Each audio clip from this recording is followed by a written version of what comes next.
noches. Bueno, siempre es un placer venir a Bucaramanga. Siempre encontrarse con colegas y amigos de tantos años es como refrescante. Y les agradezco mucho estar aquí a pesar de la reserva. Bueno, vamos a hablar entonces de acetato de cristal. Y vamos a hablar de acetato de cristal en miomatosis. No vamos a hablar de ese cuento matemático que nos han metido de la clasificación de sino de acetato de cristal en miomatosis. Muy bien. Para comenzar, pues un repaso de qué se sabe últimamente de la miomatosis. Nosotros estamos acostumbrados a diagnosticar, tratar, operar miomas y a veces se nos olvida este asunto de por qué salen esos tumores tan frecuentemente en las mujeres. Muchas mujeres que llegan a la menopausia tienen miomas, ya sea porque en patología por otras razones aparecen los miomas o porque realmente tienen la anatomía patológica de los miomas. Fíjense ustedes que hay ciertas diferencias, como pacientes afrodescendientes tienen mucha mayor probabilidad de tener esos miomas y todos los síntomas se podrían resumir en estos 4 grupos: sangrado uterino anormal, dolor pélvico de muchas características, compresión de órganos vecinos por tamaños importantes de los miomas y con probabilidad ya sea porque produzca infertilidad o porque haya incapacidad de llevar al término un embarazo. Factores de riesgo conocidos los tenemos bien identificados: la menarquia temprana, la nulliparidad, la edad, entre más avanzada la edad, mayor probabilidad de tenerlo, la obesidad, el aumento de la grasa del ser humano, viene siendo un problema importante en los últimos 25 años. Países que se creían muy delgaditos y muy bonitos como Dinamarca hoy tienen un aumento muy importante en la obesidad infantil. En países como México, que hoy lidera la obesidad infantil en el mundo. Antecedentes familiares, como les decía, es muy importante. Ya vamos a ver un poquito de por qué son importantes esos antecedentes. Algunos factores de riesgo cardiovascular, la raza que ya dijimos, y uso de algunos años también pueden aumentar la probabilidad de aparición de miomatosis o empeorarse. Pero si quieren disminuir el riesgo pueden fumar mucho, entonces el riesgo disminuye. Paridad, a mayor paridad, pues menos opción. Menopausia, sabemos que se estanca el crecimiento de sus miomas y el ejercicio también disminuye el riesgo. Se han identificado perfectamente 5 locus en genes que hacen que su aparición sea necesaria para que se desarrollen los miomas. O sea, tiene que haber estos cambios en 5 locus en ciertos genes ya determinados que están aquí identificados y que hacen que se desarrolle la miomatosis. A nosotros nos enseñaron mucho, y aquí tenemos unos colegas patólogos que claramente los invitamos a esas reuniones y ya van a saber por qué los invitamos. Ellos hacen marcación de receptores, ellos pueden hacer esas bellezas en histología, y a nosotros nos enseñaron que los estrógenos eran los responsables del crecimiento de los miomas, la estimulación del crecimiento. Resulta que lo que pasa es que los estrógenos aumentan la cantidad y aparición de receptores de progesterona. Ustedes ven aquí en un mioma la cantidad de receptores de progesterona que hay versus los receptores de estrógeno, que son mucho menores. Y eso también lo tenemos ya bien identificado. Lo que hacen los estrógenos, básicamente el estradiol, es aumentar la presencia de receptores de progesterona en los miomas, aumentando la proliferación, esa estimulación de esos receptores, la proliferación, disminuyendo la apoptosis y, por consiguiente, aumentando o favoreciendo el crecimiento del tumor. Si nosotros vemos cómo es esa relación, y lo podemos ver por esas técnicas de fluorescencia, El estradiol, con respecto a los controles, aumenta sensiblemente la presencia de receptores de progesterona, y adicionalmente el estrógeno moderno, que se llama estetrol, porque a nosotros también nos enseñan 3 estrógenos, ¿no? Resulta que este es el E4, que es el estetrol, y ese es el que más aumenta esos receptores de progesterona en los miomas. Ahora, ¿qué nos dicen últimamente al respecto de esta enfermedad? Hay muchas cosas que ya se conocen también, pero tal vez la más importante es que la miomatosis pertenece a un espectro de enfermedad, y ese espectro se llama endometriosis. Endometriosis, miomatosis, adenomiosis, adenomiomatosis y cáncer de ovario.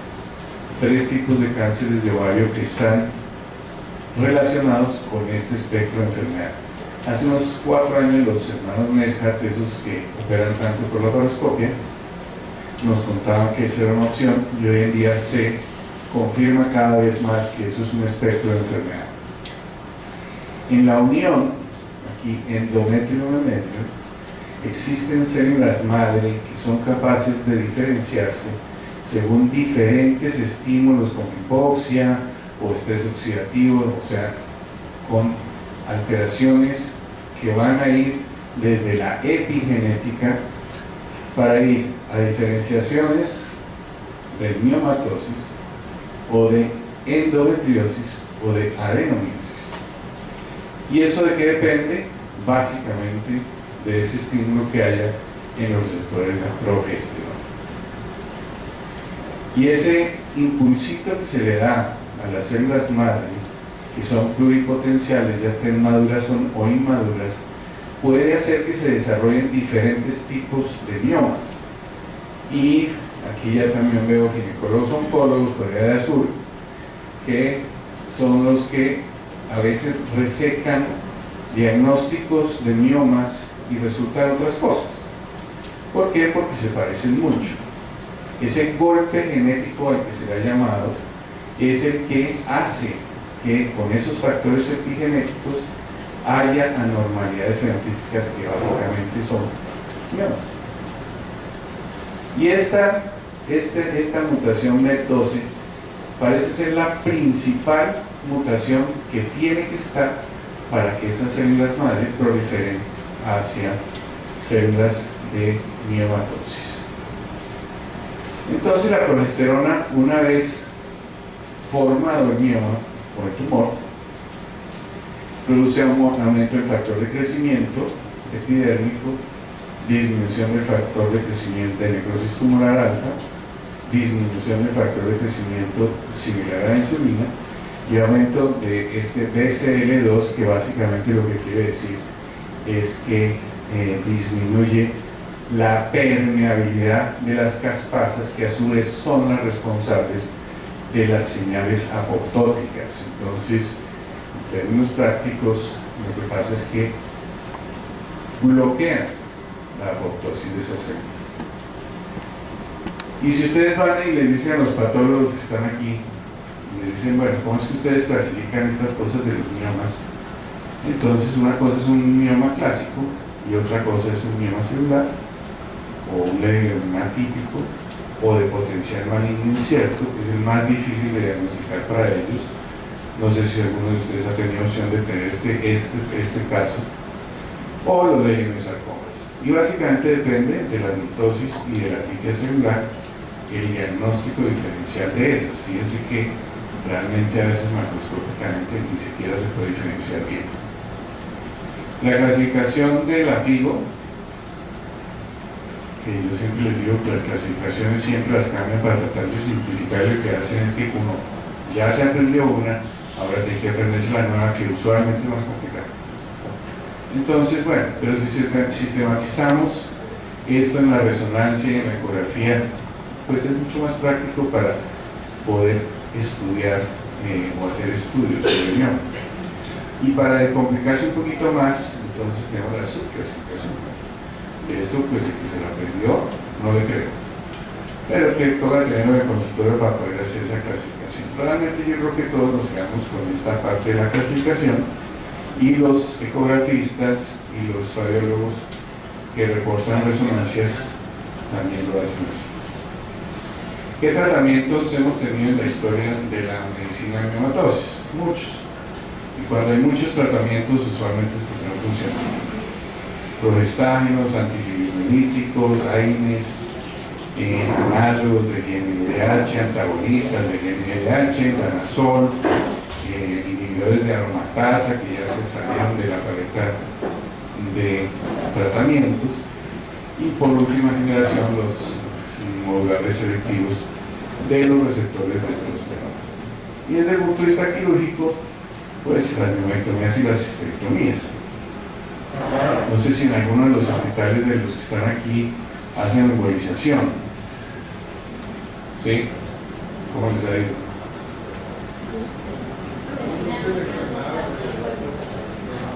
¿Y cómo les ha ido? Bien, cuando los miomas miden menos de 2 centímetros. Sí, los miomas son muy complicados en eso, cuando son grandecitos y les hacen embolización, porque el que se complica, el que tiene que manejar la complicación es uno, no el radiólogo. Bueno, estos son los esperms que se han desarrollado hasta ahora. El que ha llegado a fase 3 de estudios es el uricristal en miomatosis. ¿Qué es un esperm? Es como les digo, un modulador selectivo de los receptores de progesterona. Son ligandos sintéticos, esteroides obviamente, que tienen un efecto tisular selectivo, ya sea agonista o antagonista, los dos. Y tiene un papel cardinal en todo el tracto genital, porque la progesterona tiene un papel cardinal. Y sus usos han variado mucho desde terminaciones de embarazo con hiperpistone hasta el manejo de miomas, algunos reportes con endometriosis, con adenomiosis y aún así con algunos reportes en pacientes inoperables con sarcoma uterino a quienes le han dado esta sustancia. Desde el punto de vista farmacocinético, que es importante, ¿por qué? Porque tiene una excreción fecal básicamente. Entonces los pacientes con problemas renales seguramente no van a tener ningún problema. Y segundo, lo que nos enseñaron a nosotros Hermes y la doctora Chavita, que ellos fueron profesores míos, son mucho más viejos, y que la progesterona es importantísima en el cerebro de la mujer, ¿o no? Importantísima. Entonces, tranquilos, que no cruza la barrera hematoencefálica, entonces no le vayan a dañar todas esas características en la mujer. El mecanismo de acción, pues, como todo esteroide, se une a su receptor y con factores coactivadores o correpresores va a tener una función agonística o antagonista.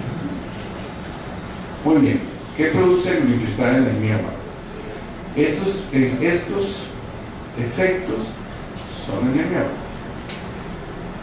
En todos los estudios primarios se han estudiado los efectos sobre el miometrio normal, y no son esos efectos sobre el miometrio normal, sino sobre los miomas, precisamente por esa alteración que tiene la célula madre.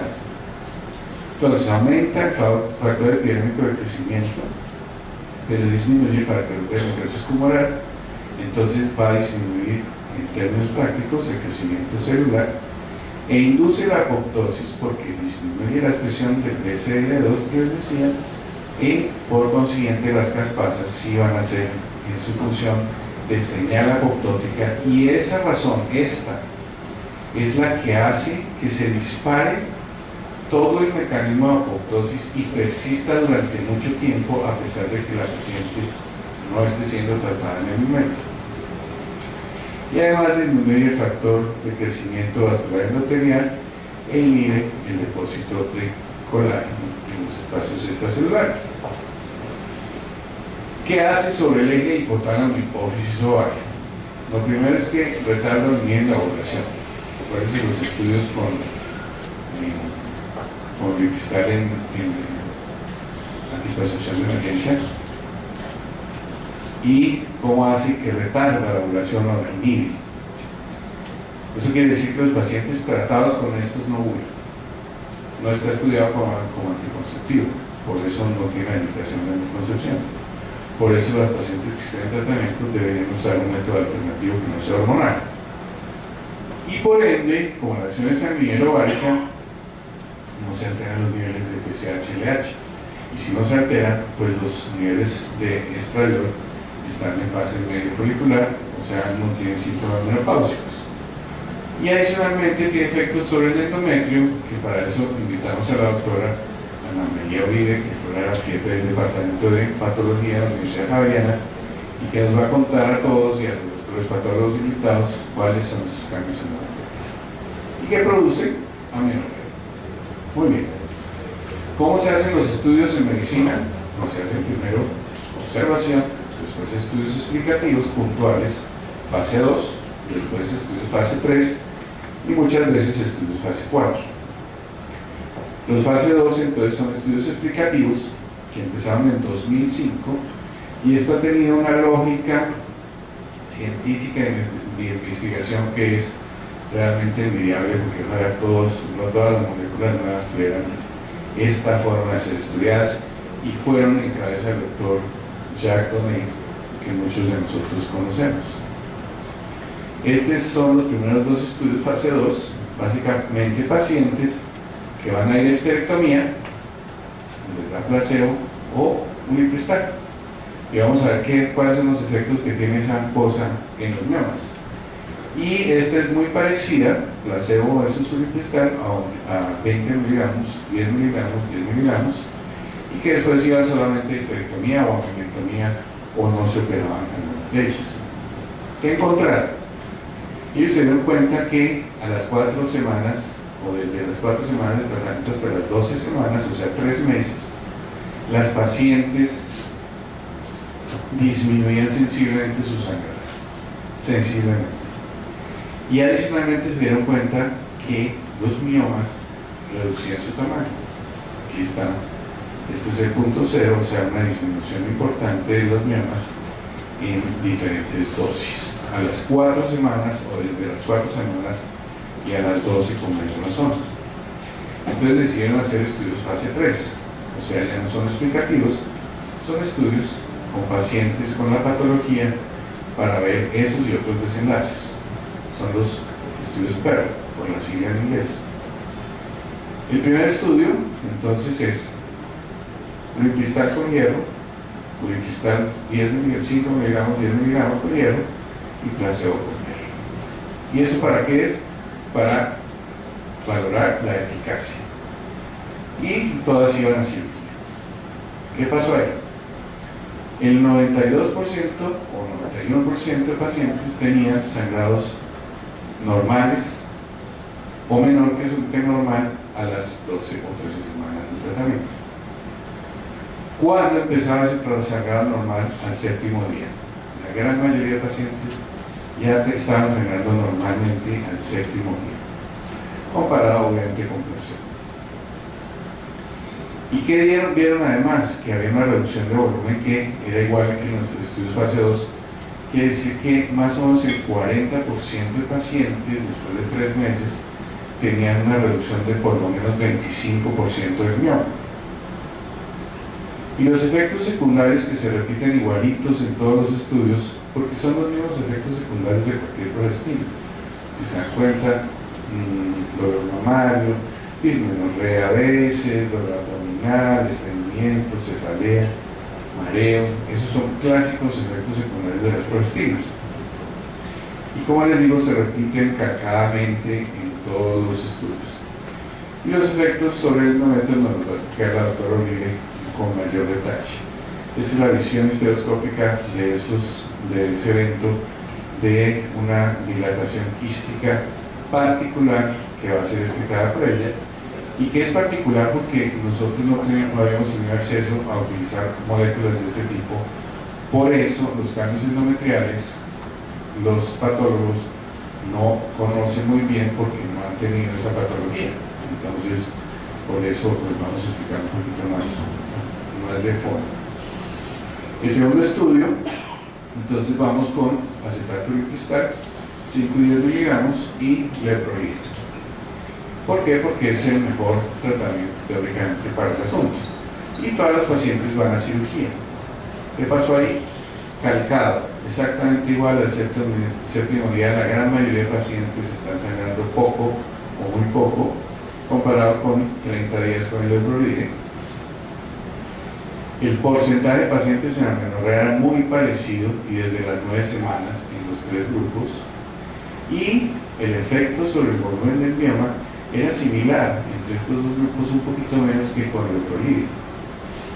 Pero adicionalmente el manejo del dolor era muy importante y muy eficiente, ambas moléculas, tanto el Euprolide como el esperma.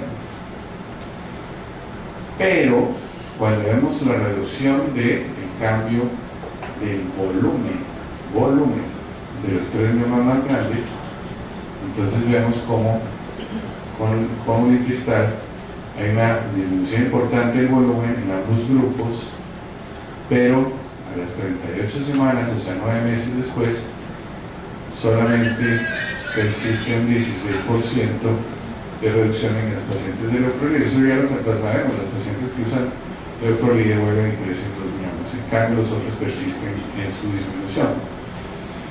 Y la concentración de estadiol, pues ya sabemos que no disminuye con Unicristal comparado con los de Lupron, por eso los efectos secundarios como sofocos solo aparecen en el número de 10% de los pacientes. Entonces vamos al tercer estudio. ¿Qué dice ese estudio? Entonces vamos a largo plazo, 3 meses, 2 menstruaciones, 3 meses, 2 menstruaciones, 3 meses, 2 menstruaciones, 3 meses, 2 menstruaciones, o sea 4 cursos de 3 meses.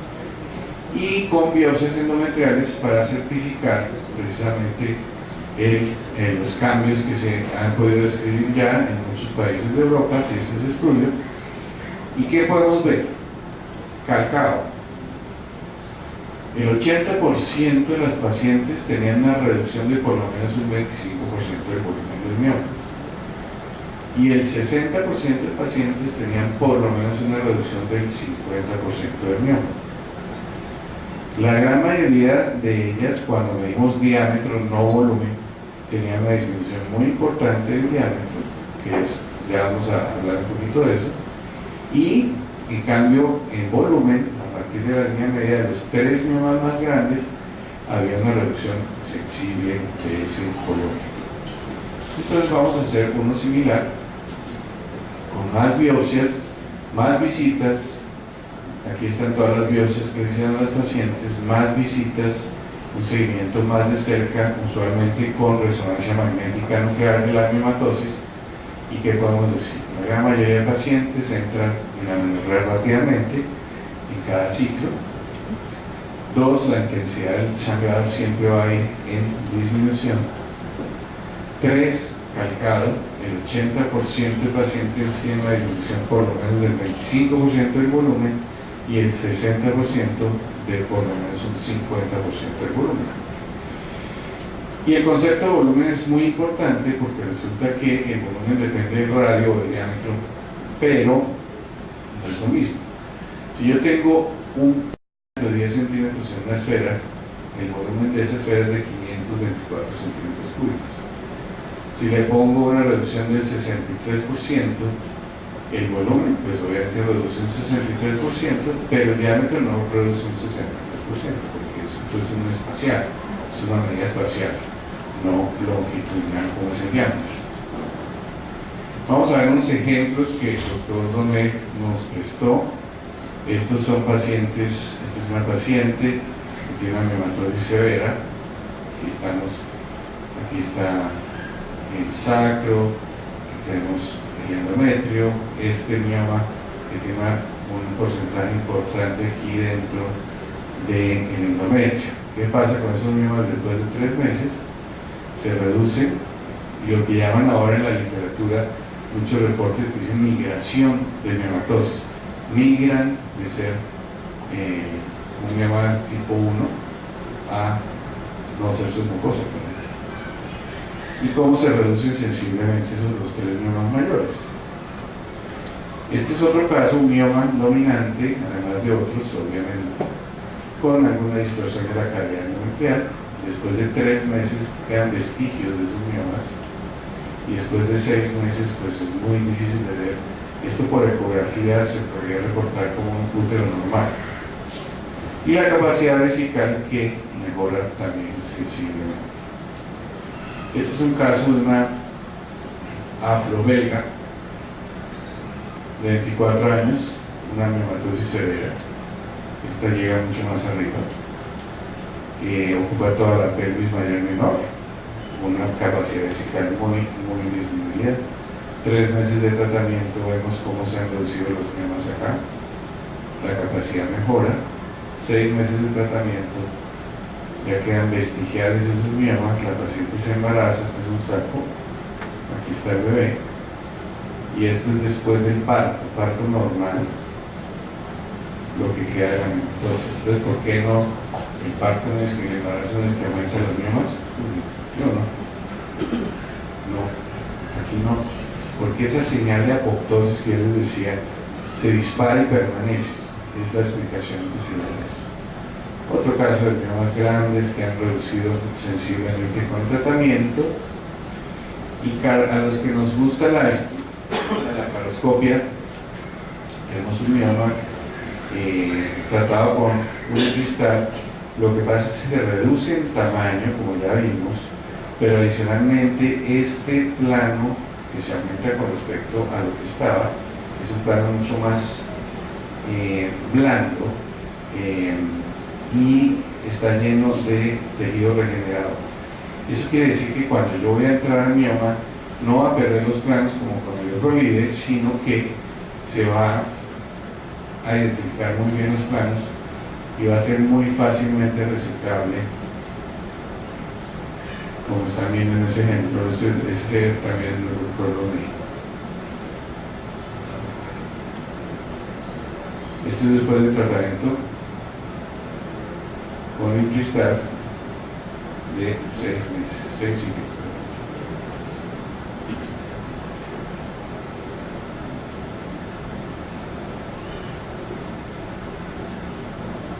El plano no se pierde, sangra muy poco. Fíjense, ya se ve ese mismo que tiene unos 11 centímetros. Y el otro ejemplo también de ellos, un mioma posterior grande,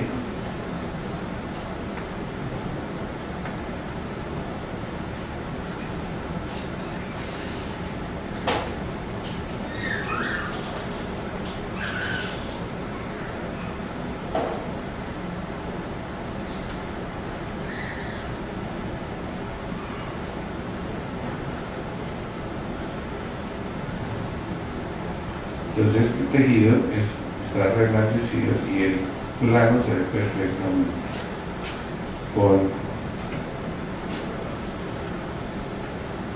ese tratamiento. Ahí está. Muy fácilmente identificable. Muy bien, eso entonces hace que algunas recomendaciones y guías introyectan las datos en el flasor. Mujer joven en edad reproductiva con deseo de embarazo, mioma 0, 1 o 2, o miomas de más de 2 centímetros, como las primeras dos. Las segundas dos indicaciones siempre está el uricristal, aunque ya hay reportes de miomas tipo 0 también tratados con uricristal. Y el paciente premenopáusico, que es otro gran nicho de pacientes que no quieren histerectomía, quieren esperar a que llegue la menopausia y una vez se gatas que va a hacer con ese paciente, también está ya completamente establecido el uricristal de entrada en esos pacientes. La guía canadiense, el manejo de la miomatosis, tiene dos ramas importantes. Una es pacientes que quieren retener la fertilidad y otras pacientes que quieren retener el útero, que es lo mismo.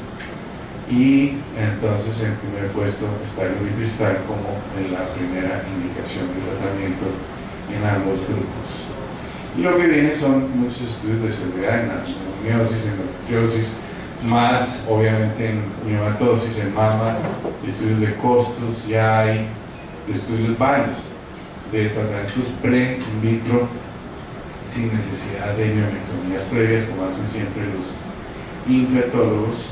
Revisiones sistemáticas de la literatura antes de embarazos espontáneos también, y estudios de farmacoeconomía, estudios en células tumorales de seno, donde induce igualmente la apoptosis. Por eso salen muchas preguntas, por ejemplo, manejo de fibroadenomas de seno con esta molécula, donde se reduce definitivamente el tamaño del tumor, el peso del tumor, y se retarda el crecimiento de los tumores de células de mama. Y muchos estudios, como les decía, en adenomiosis, en endometriosis, también hay el cáncer de próstata, están estudiando Ripristal y otros que no son necesariamente miomatosis. Eso es más o menos lo que tenía para contarles yo. La doctora nos va a contar un poquito de los cambios endometriales inducidos por Ripristal, y después, si quieren, hacemos todo una sesión de preguntas. Muy buenas noches a todos. Yo soy Ana María Uribe Fernández, trabajo en el Departamento de Patología de la Universidad Javeriana con el Hospital Universitario San Ignacio, y bueno, vamos a comentar un poquito cómo es que son estos cambios de la estadounidense sobre el endometrio. Un poquito para los ginecólogos, cómo es que los patólogos evaluamos el endometrio. Su evaluación se hace básicamente teniendo en cuenta cómo es que está el componente glandular del endometrio, cómo es que está el componente estromal del endometrio y cómo se relaciona con este par de componentes los vasos sanguíneos. Y con base en esa evaluación global de estos tres elementos, nosotros podemos llegar a una aproximación diagnóstica de lo que está pasando en el endometrio. Obviamente tenemos que tener en cuenta que el endometrio pues es una mucosa que es completamente cíclica y que va a variar en su expresión morfológica dependiendo de las influencias hormonales a las cuales se encuentre sometido. Y hablando nosotros aquí de los progestágenos, pues tenemos claros criterios morfológicos para poder identificar si estos endometrios están teniendo una influencia de progesterona. Bueno, los endometrios, vamos a ver cómo se ve esto. Estas diapositivas eran de fondo negro, pero bueno, no importa, podemos ver lo que tenemos que ver. Este es el ejemplo de un endometrio de la primera fase del ciclo, en donde vemos que básicamente las glándulas son unas glándulas de tipo tubular, muy sencillas, que están revestidas por un epitelio. Este epitelio es un epitelio pseudoestratificado que tiende a tener unas mitosis que van hacia la luz de la glándula, y el estroma usualmente es un estroma compacto, con también figuras mitóticas en él. En la segunda fase, entonces, tenemos el endometrio secretor, que es un endometrio que puede tener diferentes alteraciones en las formas de sus glándulas a medida que va avanzando la fase secretora, la fase progestacional del endometrio. Podemos tener mayor o menor tortuosidad de las glándulas, podemos tener presencia de secreción en las luces, y podemos ver algo de alteraciones vasculares, y en el estroma podemos ver los característicos cambios pseudoresiduales que vemos en esta segunda fase del ciclo menstrual. El endometrio entonces va a tener diferentes, el endometrio funcional va a tener diferentes respuestas dependiendo de la terapia hormonal que está recibiendo la paciente. Dato clínico que les recomiendo a ustedes, los ginecólogos, siempre nos lo tienen los patólogos, porque con trabajo nos dan la edad de la paciente y uno tiene que imaginarse qué es lo que está pasando allá detrás de ese endometrio, como si tuviéramos que adivinar la edad gracias al endometrio. Esa información para el patólogo es importante, qué edad tiene y qué está tomando para poder hacer una evaluación adecuada y certera de esos endometrios. Vamos a tocar entonces cómo es que los moduladores de los receptores de progesterona nos van a cambiar el endometrio. Desde el 2008 ya se empezó entonces a tocar este tema, cuando estaban todas las otras moléculas que el doctor Martín nos mostró, que la única que ha pasado a una fase avanzada es el acetato de Ripristal, En el 2008, ya en asociación con el Instituto de Salud de los Estados Unidos, allá en Bethesda, se reunieron 11 patólogos expertos en patología ginecológica y trataron de establecer con los diferentes elementos, con las diferentes moléculas, cuáles eran los cambios que se veían secundarios a estos elementos, y hicieron un consenso y sacaron unas recomendaciones interpretativas para los patólogos para poder identificar estos cambios histológicos. Como son unos cambios histológicos que no les podemos dar un nombre exacto, se concluyó que esta constelación de cambios era tan novedosa que decidieron establecer una nueva terminología y los denominaron PAEC, que son los cambios asociados, endometriales asociados a los espermas. En español le podríamos decir que son los CEA, los cambios endometriales asociados a moduladores de receptores de progesterona. Los encontramos en la literatura como los PAECs, como el PAEC. ¿Qué hacemos los patólogos cuando empezamos a observar entonces una biopsia de endometrio? Establecemos, como que dice, dos grandes criterios: si es un endometrio hiperplásico, preneoplásico, o si es un endometrio no hiperplásico, no neoplásico, tratando de establecer entonces en esta categoría estos cambios que introdujeron en el 2008. Los efectos de los experimentos, como ya nos dijo el doctor Martín, suprimen el sangrado endometrial en la gran mayoría de las pacientes. Aparentemente esa supresión del sangrado no se sabe exactamente por qué ocurre desde el punto de vista histológico, pero parece que es un efecto directo, no tanto sobre los vasos endometriales, sino más bien sobre las células del estroma que tienen los receptores de progesterona, que nos van a producir unos cambios bien puntuales que ya les mencionaré. El tratamiento también nos induce unos cambios que han denominado como cambios no fisiológicos del endometrio, y en algunas pacientes, en el 10 al 15% de las pacientes, se alcanzó a identificar un incremento en el grosor endometrial. Estos cambios es bien importante que lo sepan. Tanto ginecólogos como patólogos son completamente reversibles cuando se suspende el tratamiento y se restaura la menstruación. En el 2012 tenemos entonces ya acceso a este artículo, que es un artículo en donde nos están contando ya puntualmente esta molécula del acetato de cristal, que es la que llega a estudios clínicos más avanzados, y con base en esos estudios clínicos, los estudios, las pacientes que fueron sometidas o que participaron en el estudio PER1 y PER2, las biopsias de estas pacientes fueron analizadas por 3 patólogos también expertos en patología ginecológica. Ellos 3 habían participado en el consenso que se había realizado en el 2008 y tomaron biopsias de las 546 pacientes, de todas ellas que participaron en los 2 estudios, de todas ellas en la semana 13, y de aquellas que no habían sido sometidas a cirugía o a ablación del endometrio en la semana 38.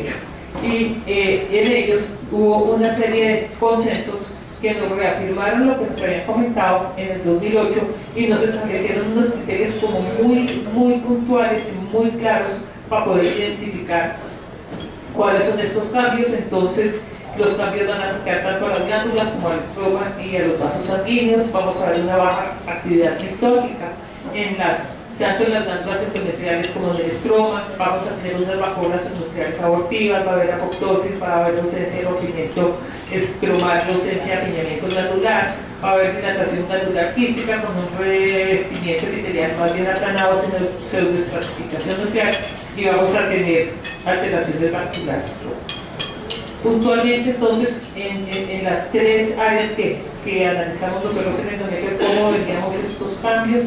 Entonces, sobre la arquitectura endometrial, vamos a ver glándulas irregulares dispersas en el estroma. Este estroma va a ser de tipo compacto, sin cambios predesiduales. Va a haber ausencia de rompimiento estromal y ausencia de apiñamiento glandular.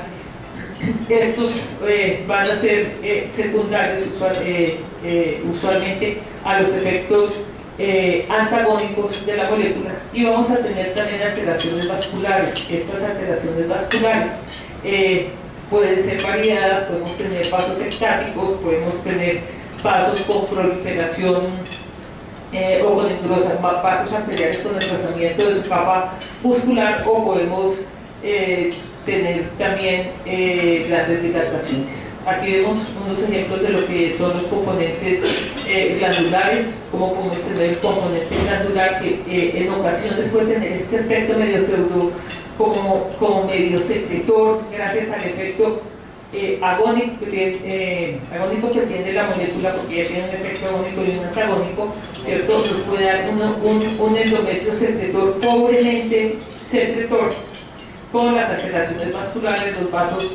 vasos arteriales con paredes musculares formando como anastomosis, vasos estáticos de paredes muy delgadas, y un estroma que pierde completamente su cambio pseudodesidual.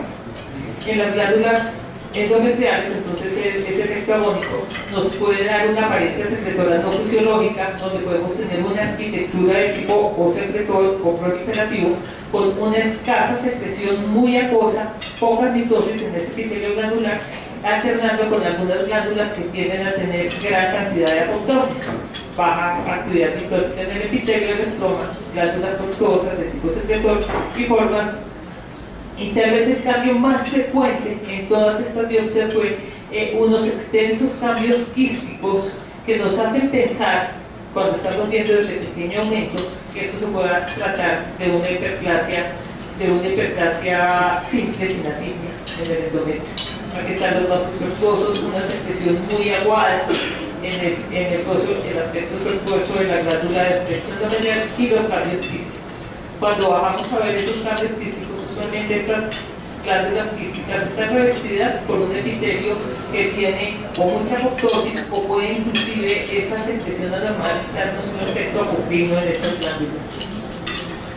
En el epitelio glandular, entonces, vamos a encontrar un epitelio cuboidal no estratificado, unas glándulas que van a alternar glándulas con mitosis y apoptosis, una actividad secretora pobremente desarrollada, en ocasiones con epitelio de aspecto apocrino, y podemos tener tanto metaplasia tubárica como metaplasia eosinófila en las glándulas endometriales. Y aquí vemos lo que son estos cambios apoptóticos, este cambio apocrino, y el epitelio cuboidal más bien bajo con mínima mitosis.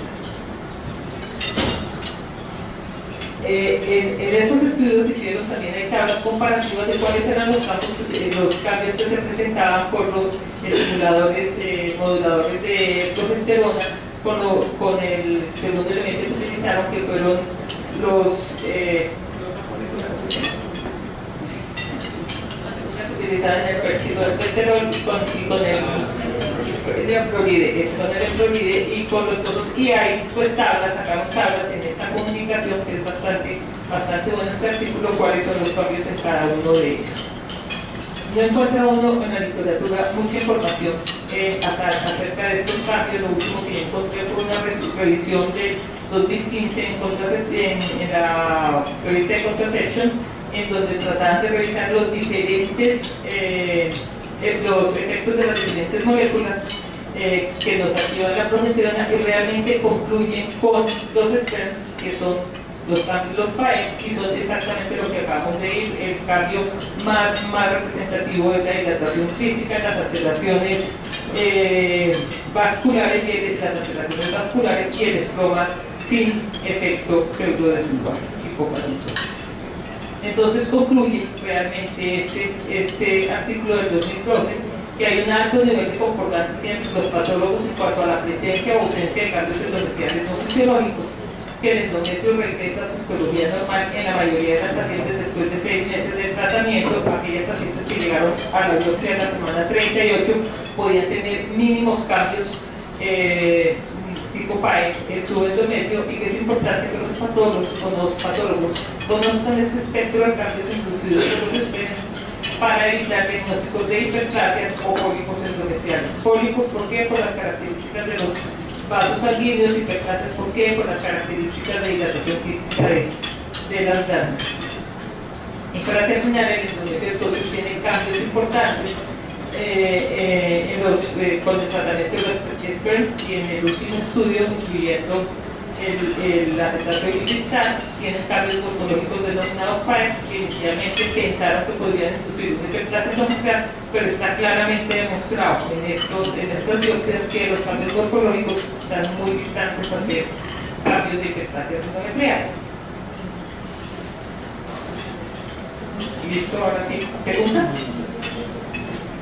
Preguntas.